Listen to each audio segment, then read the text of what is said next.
राधे राधे। आज है शनिवार और हम सुनेंगे शनि देव की व्रत कथा। लेकिन उससे पहले जो भक्त चैनल पर नए हैं वो वीडियो को दिल से एक लाइक कर दीजिए और चैनल को सब्सक्राइब जरूर कीजिए और कमेंट बॉक्स में जय शनि देव लिखना ना भूलें। तो चलिए सुनते हैं शनि देव की व्रत कथा। एक बार सभी 9 ग्रहों में विवाद छिड़ गया कि उनमें से सबसे बड़ा ग्रह कौन है। सभी अपनी अपनी श्रेष्ठता को सिद्ध करने में लगे रहे, लेकिन कोई भी निर्णय नहीं हो पाया। तब वे देवराज इंद्र के पास पहुंचे। अब इंद्रदेव ने भी स्वयं निर्णय करने में असमर्थता जताई और उन्हें पृथ्वी पर राजा विक्रमादित्य के पास जाने को कहा, जो अपने न्याय के लिए विख्यात थे। सभी ग्रह राजा विक्रमादित्य के दरबार में पहुंचे। उनसे आग्रह किया कि वे निर्णय करें कि उनमें से सबसे बड़ा ग्रह कौन है। राजा विक्रमादित्य असमंजस में पड़ गए, क्योंकि किसी भी ग्रह को छोटा बताना उचित नहीं था। उन्होंने एक उपाय सोचा। उन्होंने सोने, चांदी, तांबे, पीतल, शीशे, रांगे, जस्ते और लोहे के 9 आसन बनवाए। सभी ग्रहों को उन आसन पर एक एक कर बैठने के लिए कहा और बताया कि जो जिस धातु के आसन पर बैठेगा वह उसी के अनुसार बड़ा या छोटा माना जाएगा।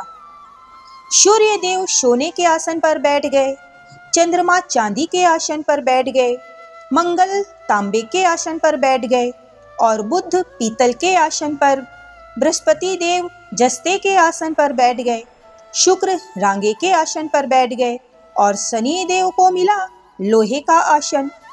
शनि देव लोहे के आसन पर बैठने से क्रोधित होने लगे।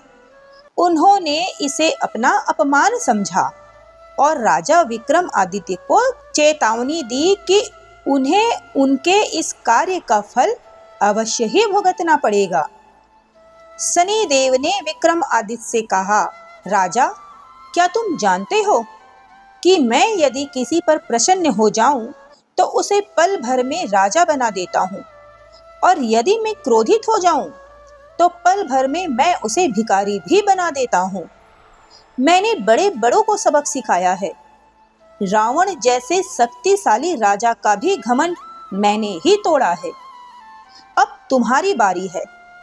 राजा विक्रमादित्य ने शांत भाव से कहा, अब जो मेरे भाग्य में होगा वो मुझे अवश्य ही भोगना पड़ेगा। अब शनि देव के प्रकोप से राजा विक्रमादित्य पर साढ़े सती शुरू हो गई। एक दिन शनि देव एक घोड़े के व्यापारी का रूप धारण कर राजा विक्रमादित्य के राज्य में गए। उनके घोड़े बहुत ही सुंदर और उत्तम नस्ल के थे। राजा विक्रमादित्य ने यह समाचार सुना तो उन्होंने अपने अश्वपाल को घोड़े खरीदने का आदेश दिया। अब अश्वपाल ने कई अच्छे घोड़े खरीदे और एक सबसे सुंदर घोड़ा था जो राजा की सवारी के लिए खरीदा। अब राजा जैसे ही उस घोड़े पर सवार हुए, वो घोड़ा उन्हें लेकर सरपट जंगल की ओर भाग गया और दूर जाकर एक घने जंगल में अदृश्य हो गया। अब राजा अकेले भूखे प्यासे भटकने लगे। तभी उन्हें एक ग्वाला मिला जिसने उन्हें पानी पिलाया। अब राजा ने प्रसन्न होकर अपने हाथों से निकालकर उसे एक अंगूठी दे दी। अब राजा घूमते घूमते एक नगर में पहुंचे, जहां उन्होंने अपना नाम उज्जैन निवासी वीका बताया। वह एक सेठ की दुकान पर पहुंचे और जल पीकर विश्राम करने लगे। संयोगवश उस दिन सेठ की अच्छी कमाई हुई थी। सेठ ने सोचा कि यह व्यक्ति तो मेरे लिए शुभ है, इसीलिए उसने उस व्यक्ति वीका को अपने पास काम में रख लिया। अब कुछ दिनों बाद सेठ की बेटी का विवाह था। विक्रमादित्य को विवाह की तैयारियों की जिम्मेदारी सौंपी गई। एक दिन जब वे अपने विवाह के लिए सामान खरीदने बाजार गए तो उन्होंने एक चित्र देखा जिसमें एक हंस हार निगल रहा था। यह चित्र देखकर उन्होंने अपने भाग्य पर हंसा उसी रात राजकुमारी का हार भी चोरी हो गया।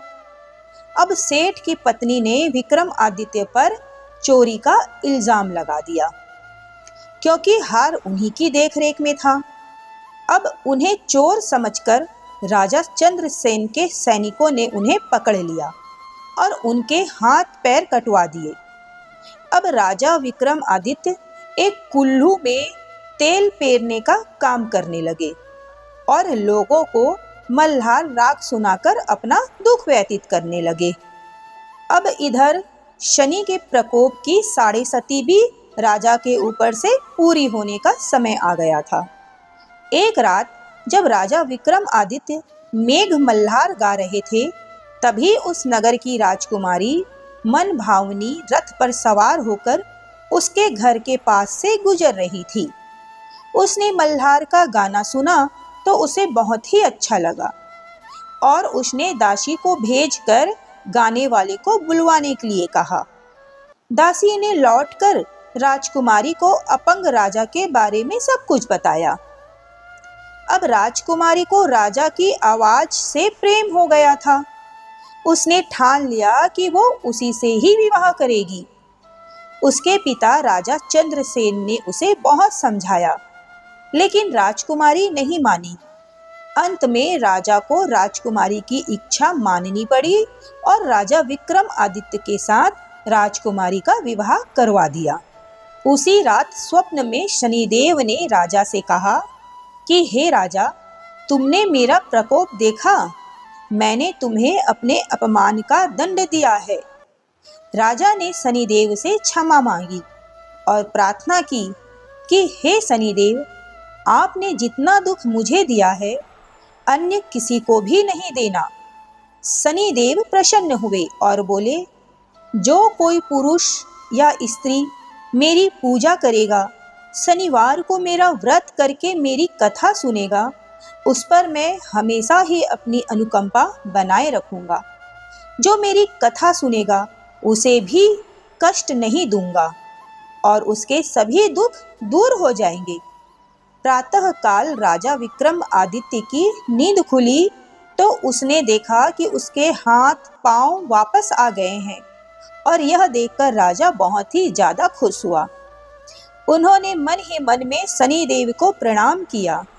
राजकुमारी भी राजा के हाथ पांव सही देखकर खुश हो गई और आश्चर्य में डूब गई। तब राजा विक्रमादित्य ने अपना परिचय देते हुए शनिदेव के प्रकोप की सारी कहानी सुनाई।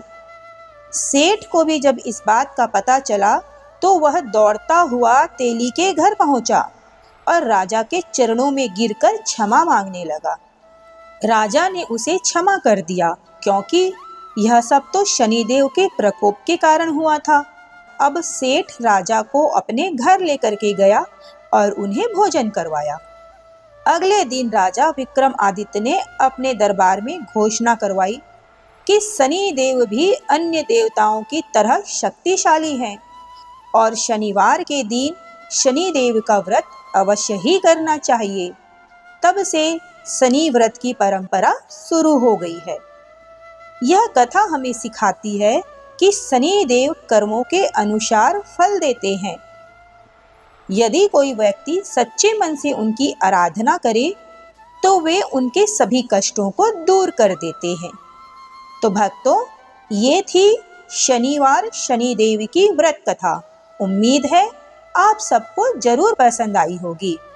तो मिलते हैं अगले वीडियो में एक नई जानकारी, एक नई कथा के साथ। तब तक के लिए जय श्री कृष्ण, राधे राधे।